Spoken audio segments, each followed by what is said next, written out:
Good morning, YouTube. I'm testing Reyna today, and first of all, shout out to DarkX for letting me make this review possible. It's We are reviewing the Reyna on that account today because I did not pull Reyna myself yet, and we want to find out if she is useful for the game and where can she be used in PvE and PvP. And I'm pretty sure that you are sitting with the same question, right?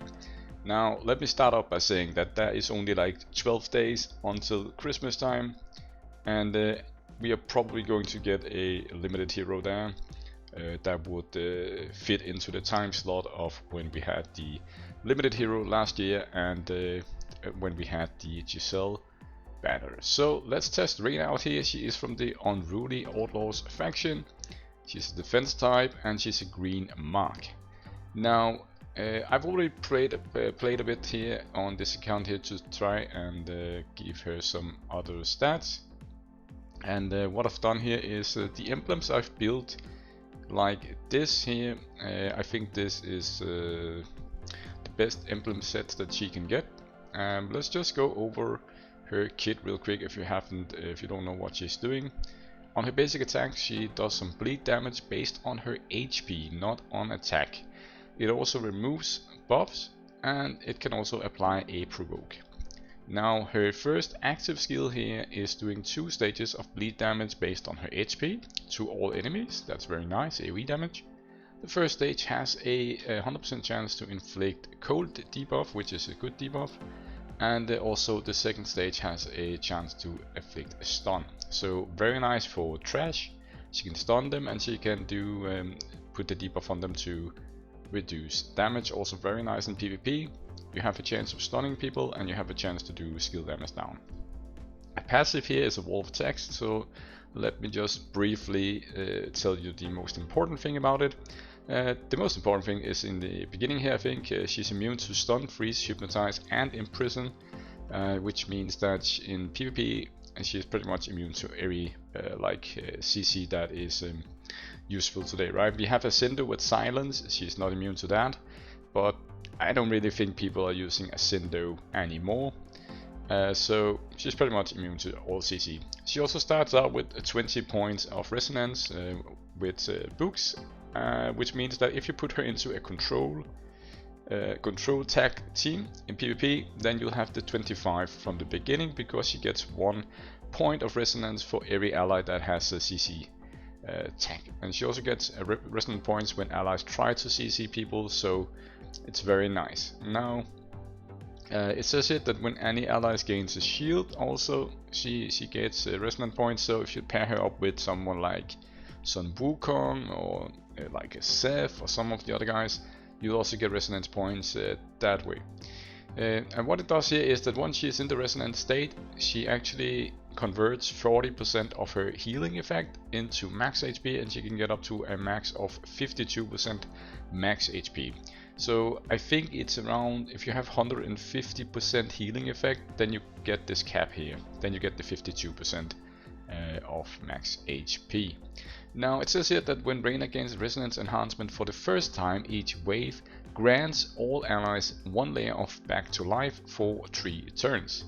Back to life is when the owner takes fatal damage. It consumes 1 layer and they will be immune to the death and restore by 20% of Reyna's HP.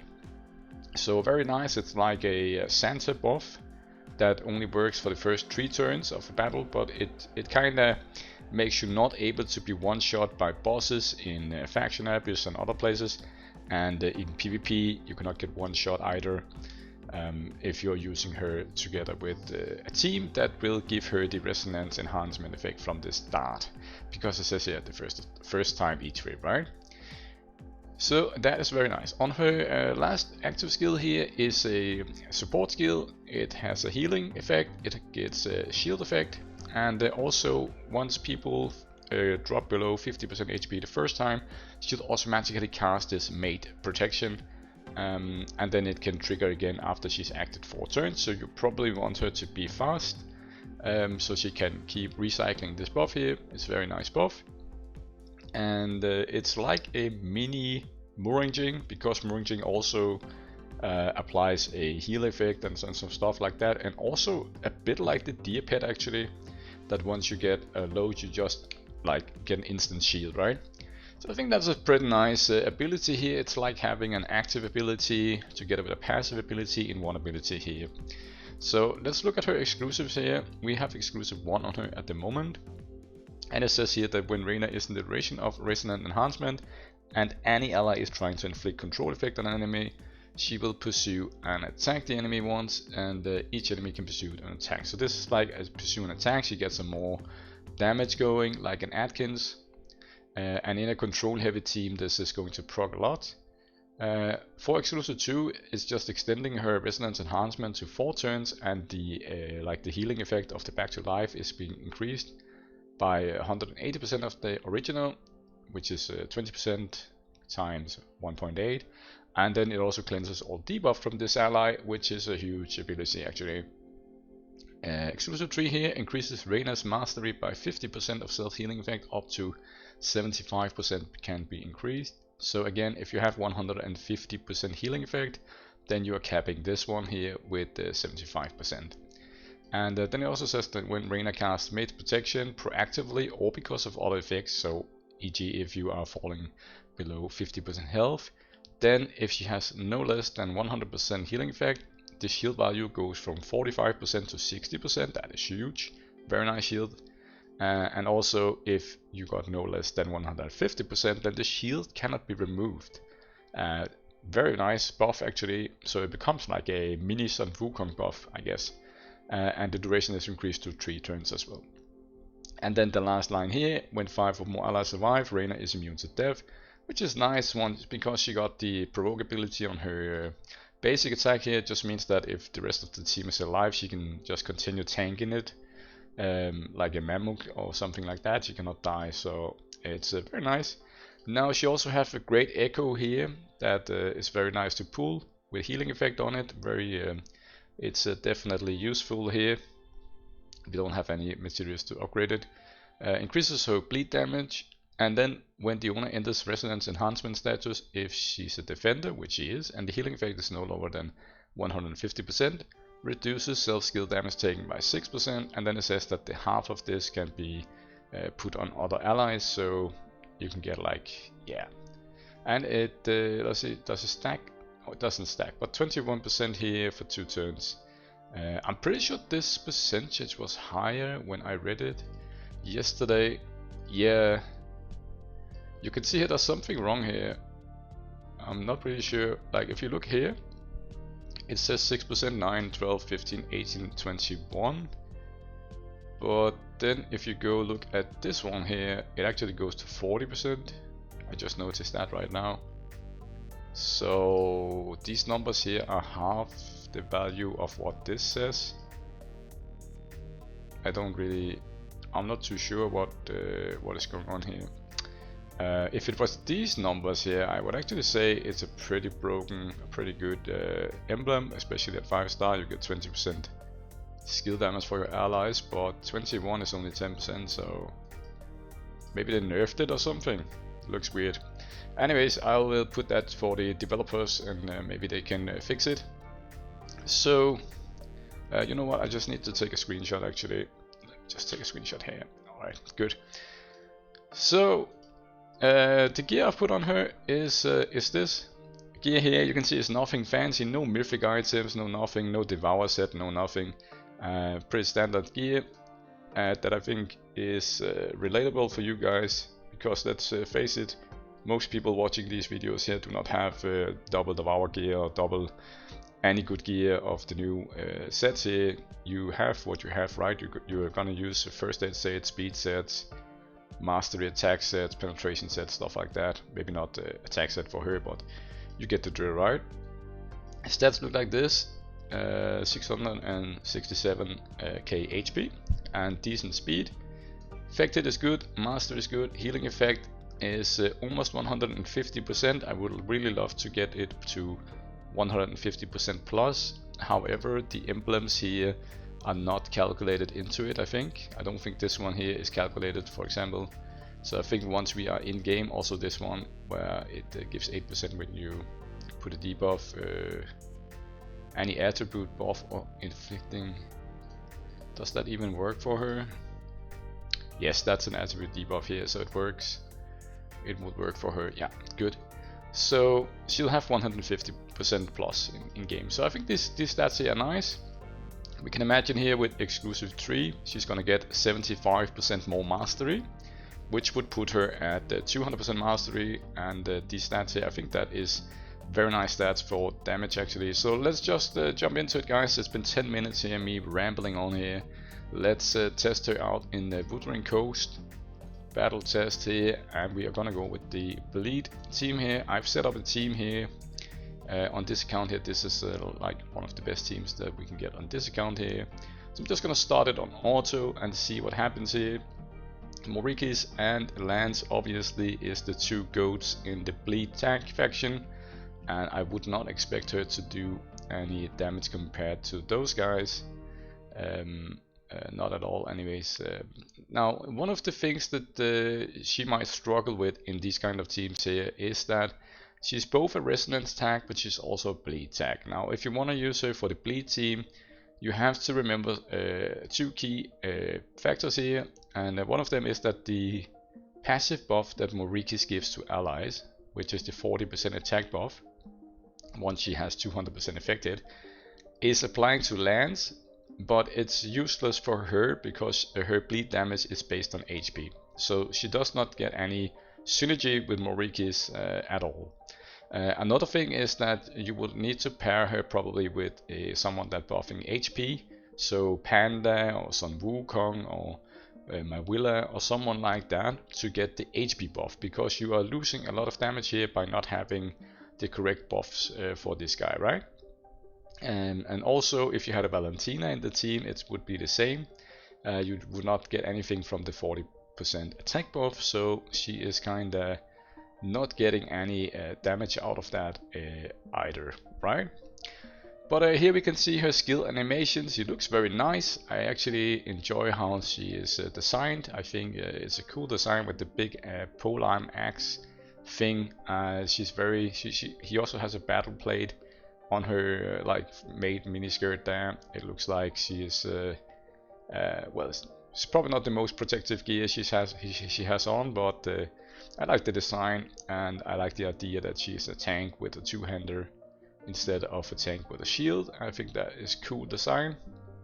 Now I think also the shield effect that you can see is very nice when she does that, and you also have the cold debuff, which will obviously help a lot in these kind of situations here. Now if we try and just stop it here for a minute to see what kind of damage she actually does here. Right, so she got her turn now, and we have the shield effect over here. We can shield and heal and do all that, but I want to see her basic attack here, how much damage it does, because it says here that she's doing 10% of her HP, blah blah blah. But the issue here is that let me see. Yeah, I think the issue here is that you cannot put any control debuff on bosses, right? Because it says for everyone they have control effect owned by the target, increases bleed damage dealt by her by 100%, caps at 300%. It ignores shielding. So in PvE you won't get these 300% or 100% even damage. You won't actually get any damage from that. So let's see how much damage she's actually doing. So 700 and almost 780k damage is what she did there. So yeah, I don't think that is like you can see here that Morikis is doing a lot more damage, obviously. So don't think she's doing a lot of damage, but we'll see it in like four boss turns here. We'll see the damage here, how it is looking. I think she's, yeah, she looks more like a tank, if you ask me right now, but we'll see in just a moment here. Obviously, as I said, Lance and Morikis are just the two goats in the bleed tag, and it would take some time before that damage is getting irrelevant. Maybe if the Christmas LTE is bleed tag, because we don't have any LTEs with bleed, so it could be that. But other than that, I don't think they are going to be power crept anytime soon. You can see here that her damage is only 16 million damage. And I think that she has some pretty decent stats for damage capabilities. So you can see here that she's actually doing less damage than Elise, and I don't even know how she's geared, but obviously 60 million here in Wuthering Coast is not usable at all, actually. So we will have to test her in PvP to see if she gets any damage there from the basic attack, because then she can do the 300% attack and ignore shielding. It might be her case, but I think just based on this PvE thing here, I don't know, there's a bug up here now, what is that? I think just based on the PvE thing, the damage part, like the mastery part of the exclusive tree, is not worth it, because she'll never be able to do like usable damage, never, because she's got pretty decent stats here, like this HP and mastery with this healing effect and all this is probably better stats than most people watching this video will be able to get. So you can clearly see that she is not really a damage dealer.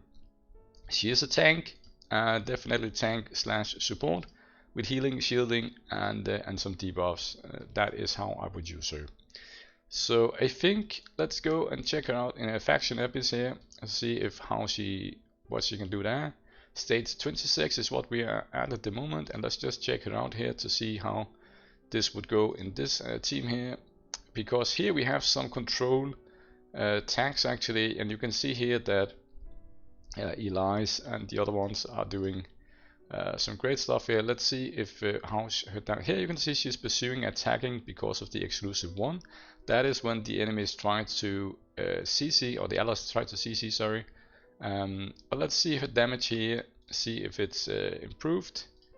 Let's see how much damage she does. Okay, so 1.4 here, which actually you saw before in the Wuthering Coast you did around 780k, and now she did 1.4, but there's also 2 debuffs. You see, she got the sleep debuff and the freeze debuff, so that is actually 200% buff for her basic attack. So it is in line with what it says. The more layers of CC you have, the more damage her basic attack will do.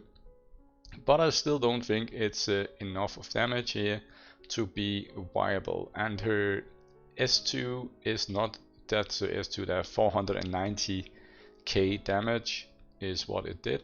You can see here that Elise is doing basic attack doing, okay, yeah, so 460k damage in here with her basic attack with no CC on, so 4, 8, 1.12, yeah, it's around 200%. It's actually pretty accurate to what it says.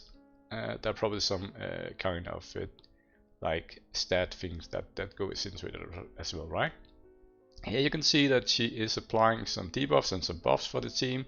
The mate's protection there helped a lot. Obviously we have the deer at 4-star as well, but her mate's protection did auto proc there in the beginning, and people could not die because of the back to life buff that she gets people.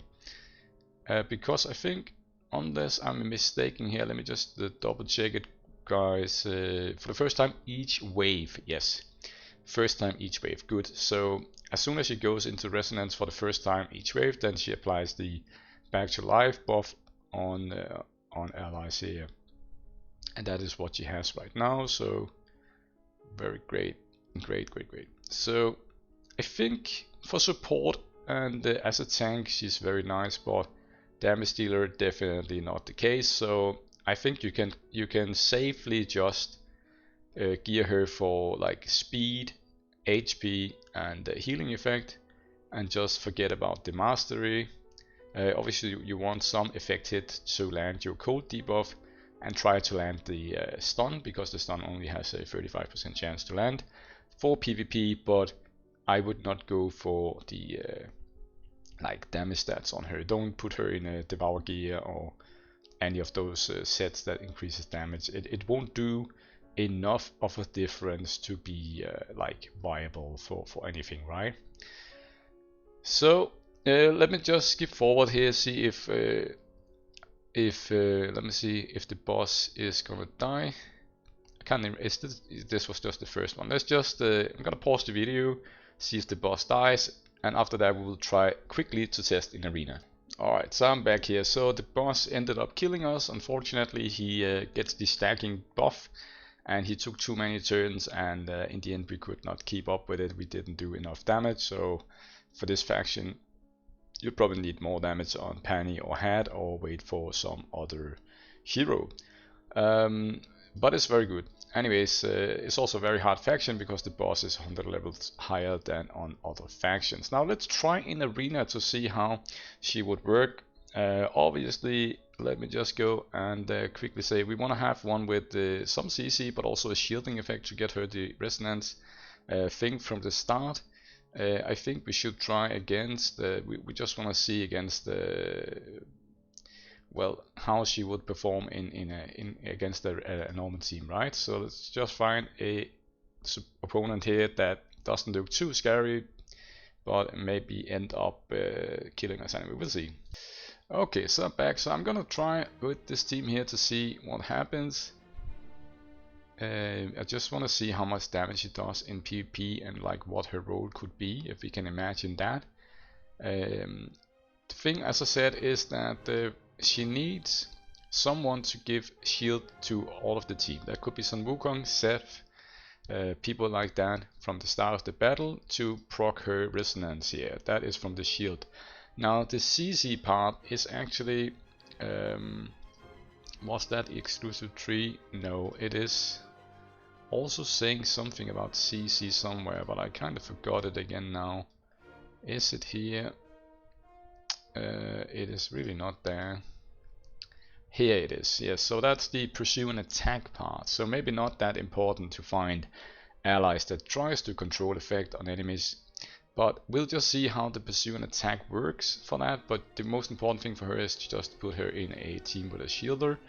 But we can see here that Beatrix has some CC, so we're going to see what happens here once Beatrix tries to CC. Will she pursue and attack? Yes, so she is pursuing and attacking, I think. And you can see here that she does around, well, she did one pursue and attack there, it's not that good. Then we have the Giselle here. She'll also do a stun, which is a CC. So we got 1, 2, 3 pursue and attacks as well from that. So even before she's gotten her turn, she's attacked 5 times. Now Wuthering here doesn't have any CC in his kit, but it is what it is. So as long as you have this resonant thing up here just glowing, she will pursue an attack if you try to CC people, which is very nice if you pair her up with someone that can shield from the start of battle. Now she can also shield herself obviously, and she can do CC as well, so I don't know if she's gonna proc herself like the CC part. But what we want to try here is probably the E1 here. It ignores shielding effect, it does 300% of the original if there are any CC on targets. Unfortunately there is no CC on any of the targets here. So what I'm going to do is actually attack, let's see, the Ratu doesn't have the effect where she reduces the damage that you can do in one turn, right? So, and there's no, actually none of them have any shielding left, so kind of pointless to try it out here, especially because they're not CC'd, but let's just attack the Ratu anyway, see what she does. 40k attack on her basic attack there is really not that great, I must admit.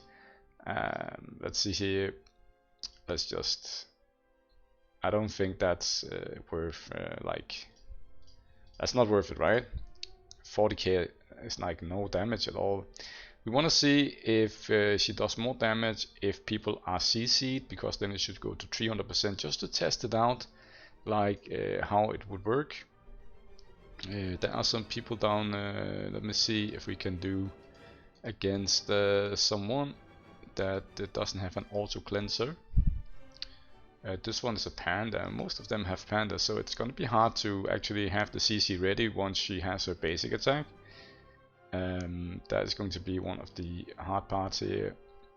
And Nita is going to be immune to the damage, but I think if we try like CC there, and she's also got a stun, so both of them have a stun, we want to have like another, she also has a stun herself, so we might want to have a CC of another type, which could be a freeze or something like that.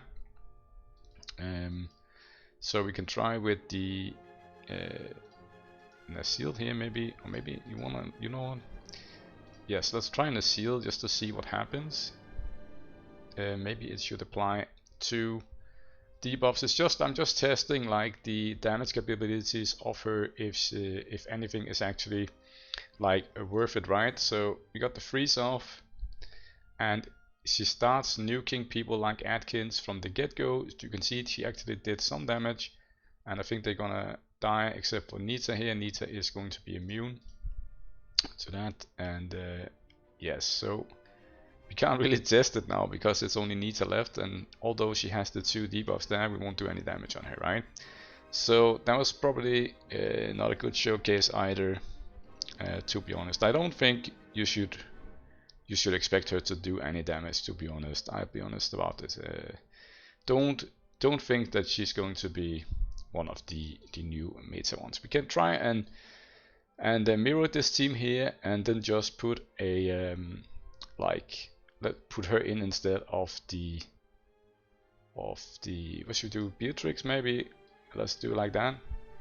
See what happens if we remove Beatrix. This is like the regular meta comp here that we have in defense at the moment, and I've just removed Beatrix to see if she can do anything here. So we're gonna do this CC, and she's gonna pursue an attack a bit, but as you can see, she is removing some buffs with the basic attack, but it's not really like they have so many buffs that it's kind of impossible to hit the right buffs. And okay, let's see here. Is anyone CC'd? No one is CC'd, so it's not really going great here, and I don't think she's doing anything. They got no buffs that we can strip. They got nothing actually. So here I would probably go with the with this one here to try and CC them with some stun and some cooldown.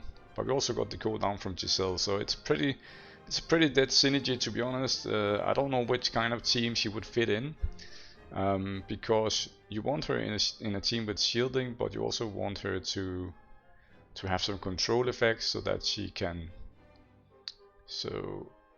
pursue an attack, and then you also want the persons that she's hitting to be CC'd, which is kind of hard because you need her to be like acting immediately before they get cleansed or something like that, if you want to have the damage. So I think my conclusion is that you should definitely not go for damage on her, and exclusive 3, if you're going for that, is only going to be because you want the 60% shield and you want the other effect as well.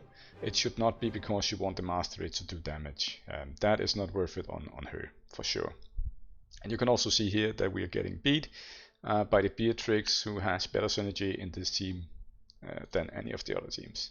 So I think overall, because we've only got 12 days for Christmas, I would not pull for Reyna. If you get her, then congratulations, she's very nice, but so close to Christmas, I don't think she's worth it.